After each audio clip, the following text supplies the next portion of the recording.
A very warm welcome to yet another edition of Bophelong, a place of hope. My name is Pulem Molebati. Satanism in South Africa is on the rise, and incidents of ritual killings and violent crimes have puzzled communities.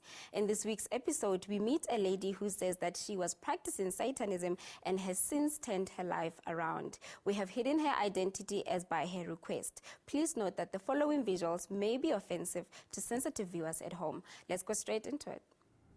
February 19th, 2014 remains a sad day for family and friends of Thandeka Moganetsi and Kwaita Ratazwayo. The two teens were murdered in Soweto, Dobsonville as part of a satanic ritual. This left parents across South Africa fearing for their children's safety. Many communities across the country are still grappling with this fast-growing local phenomenon. This woman was once a member of a satanic cult, and she requested that we hide her identity. In an effort to break the silence in her community about this practice, she agreed to share her experience. The first time I went to the church, everything looked normal. What I find odd about that church is that its members were promiscuous. One boy will date 4 girls at the same time, and they were all okay with it. They would kiss in front of us. They called it a holy kiss. She noticed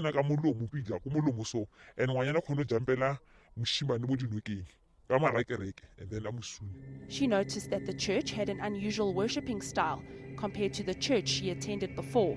There were certain events that occurred regularly that she found disturbing.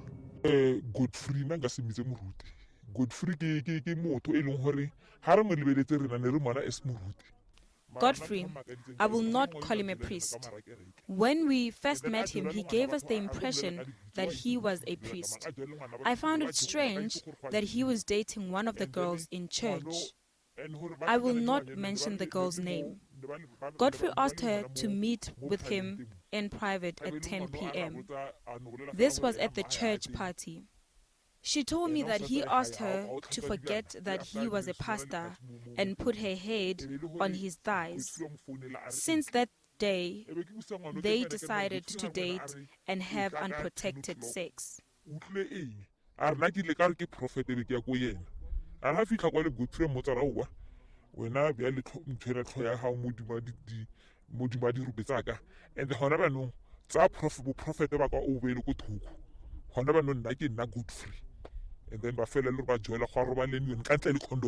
Months went by and she still couldn't find a job, so she decided to carry on attending the church with the hope that she'd be employed. She and her family attended the church secretly. Shortly after her daughter joined the church, the priest requested that she offer her daughter to him as a ritual sacrifice. When he married my daughter, he asked her to kneel down and asked her to put her hands on his waist. He then told her that if she crossed him, she will become nothing. That was the wedding ceremony.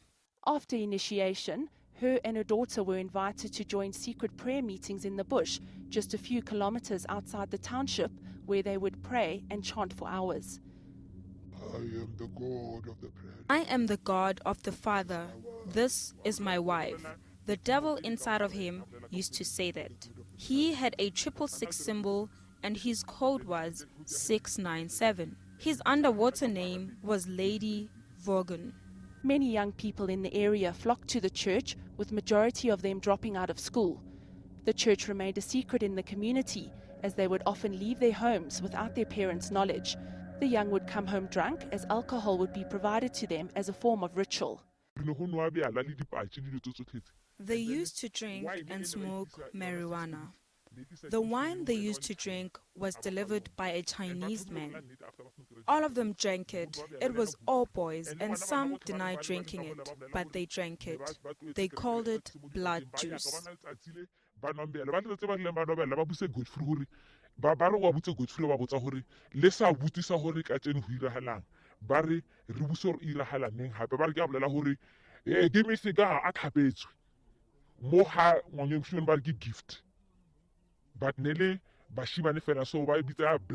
One afternoon, after the church ceremony, her daughter never returned home. When she inquired about this, she was informed that she had gone out of town with her husband. Concerned about her daughter, she confronted the pastor, who informed her that he was no longer seeing her daughter and that he had found a new wife. She joined the other mothers who were also searching for their missing daughters. Remember, we are always keen to hear your thoughts. You can send us an email at bophelong@sabc.co.za, or you can tweet us on this handle, Bophelong Show. We will continue with this story right after the ad break. Stick around.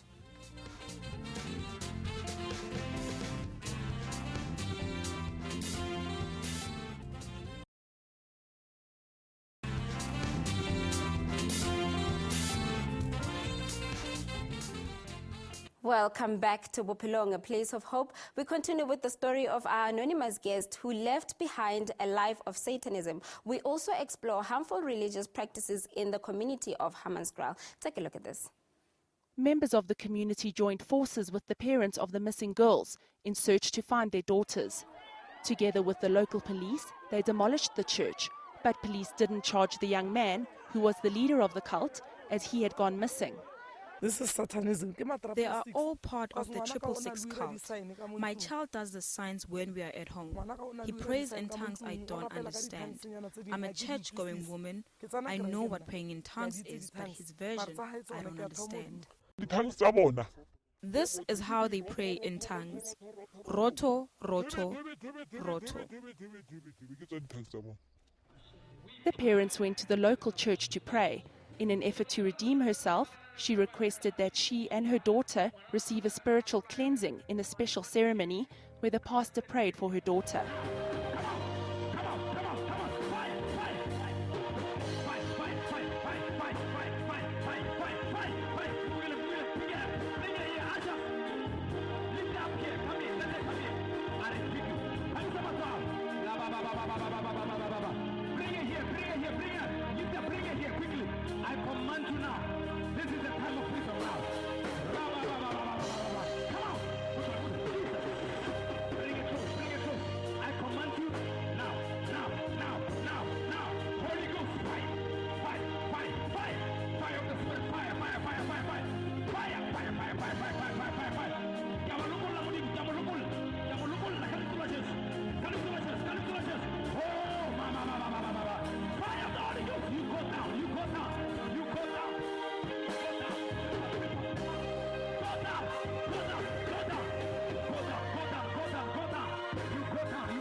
Out! I destroy you, Jesus.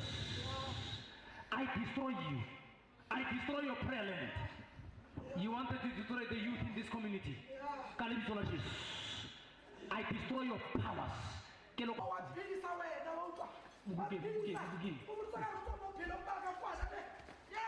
It's mutually. Ow.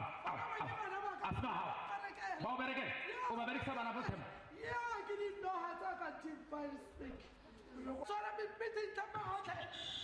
I destroy you. You will never kill this woman. You'll never kill her. You'll never kill her. I destroy you. I destroy your church. I destroy your prayer lands. Even the new one, I release fire wherever you are. There's now conflict amongst them. Now they have arrested minors due to this evil spirit.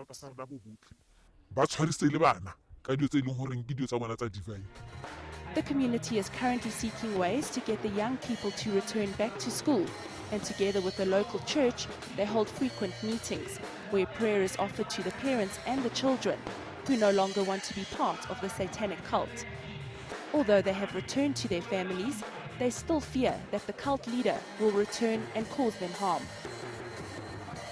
That's quite a story. After their break, we chat to Thapelo Muiwa of the Gauteng Department of Community Safety along with Reverend Tebogo Tlas. Stay with us.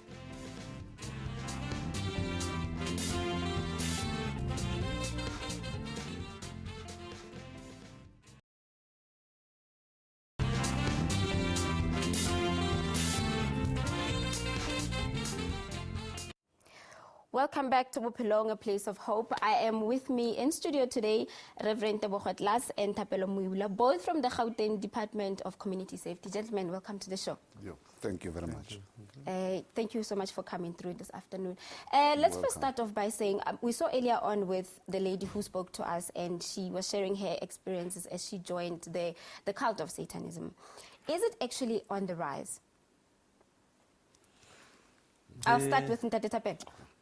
The practice or the cult of Satanism is indeed on the rise, because we have seen quite a lot of incidents that have happened across Gauteng, in Ekurhuleni, in Soweto, in various places of the province.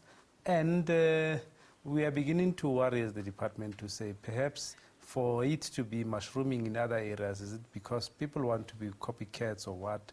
Because, I mean, when it started, when the department started to deal with it, it was at a low scale, and then we thought we are in a position to deal with it, but it's growing by day. So hence we are saying, let's see how best we can club together with other NGOs, with the South African Police Services, because they also have a specific unit that is dealing with the occult culture. And it is for that reason that we also said, let's bring again the faith-based organizations or FBO that is working with the department to see how best they can assist us in making sure that this is arrested once and for all. But we need to say that we need more hands to come into the picture. We have the youth desks that are coming in and conducting different workshops in police stations where they're operating from, and then we have the menace safety promoters. So we are saying as the department, in accordance with Pillar 4 of the Gauteng Safety Strategy that talks about community mobilizations, let's see how best we can bring almost each and every person to come on board to see how best they can assist us in this regard. Yes, but it is indeed, it is growing, yes. And Reverend, you know, South Africa is such a great country in that we all have, you know, the freedom to any religion that we want to be part of. But when it becomes harmful to the community, there should be some boundaries. Indeed, that's the concern and the point of departure on our side, that everyone has, as the Constitution provides, freedom of belief and association, and therefore that you may have decided to subscribe with a particular faith or religion is not a problem. The particular concern is when the practices that emerge out of that religion begin to scuttle social cohesion, threatens life, and people have to be killed in the process or even harmed as a result of that practice. That's where the concern comes in, and we basically are saying we must value the life, and if anything is about taking away life, then that's a point of concern, and we see that as criminal, as not something that we can subscribe to.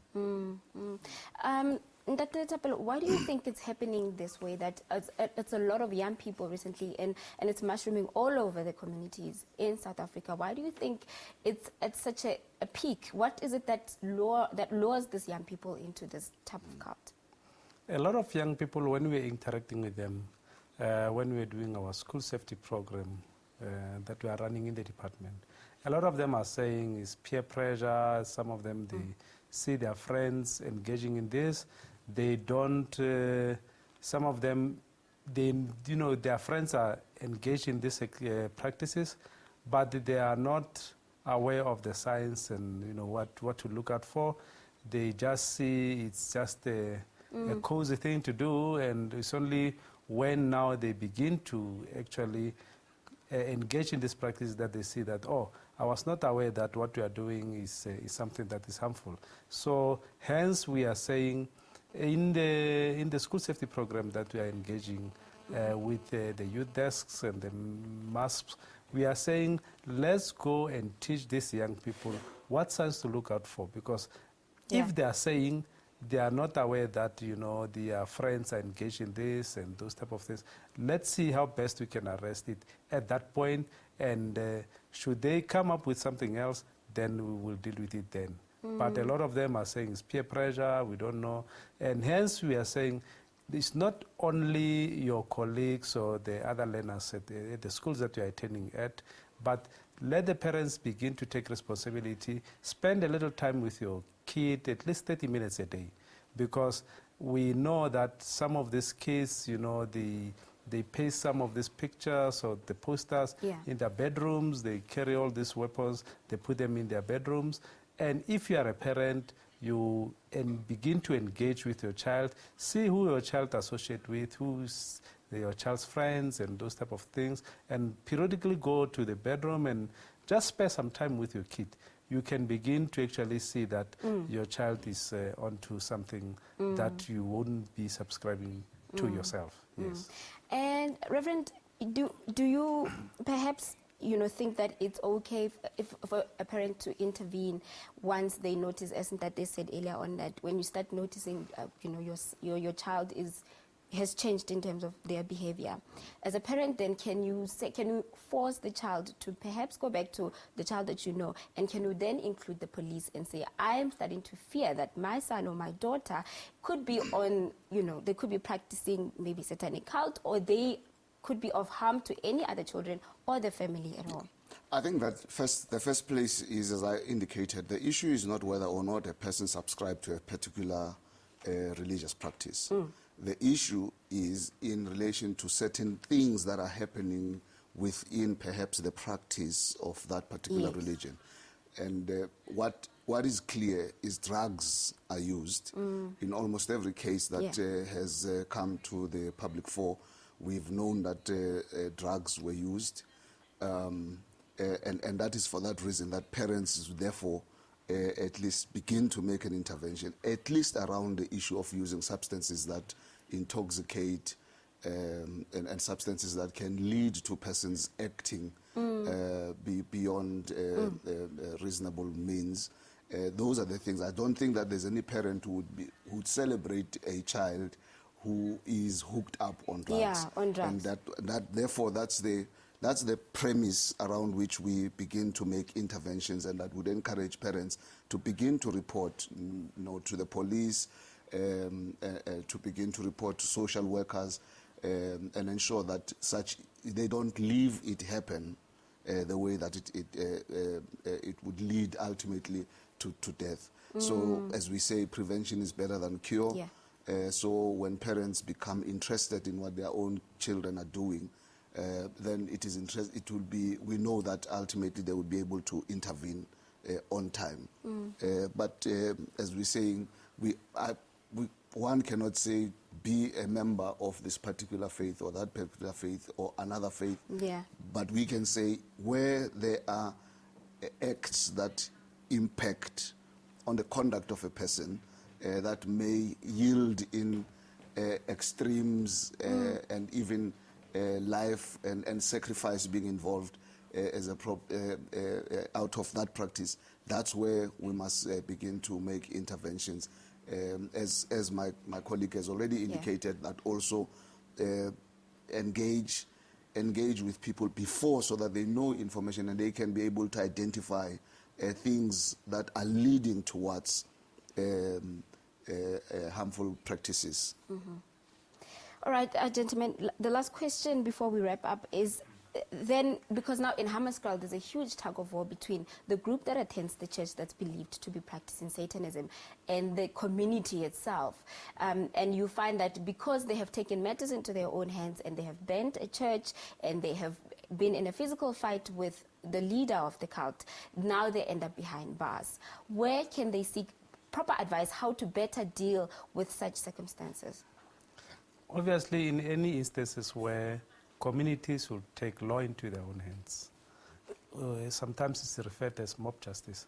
It's something that obviously is discouraged, because in the event that people notice something happening in their community that is uncalled for, that has got unbecoming behavior, let them report that to the police and let the police handle it. And apart from the police, there are other different sectors within the community that they can channel those problems to. But for them to begin to then take the law into their own hands, obviously they will then be arrested, and the police, we wouldn't actually blame them for doing that, because obviously they are breaking the law. You can't change wrong by doing wrong yourself. So we are pleading with them to say, let's begin to see how best we engage the community broadly.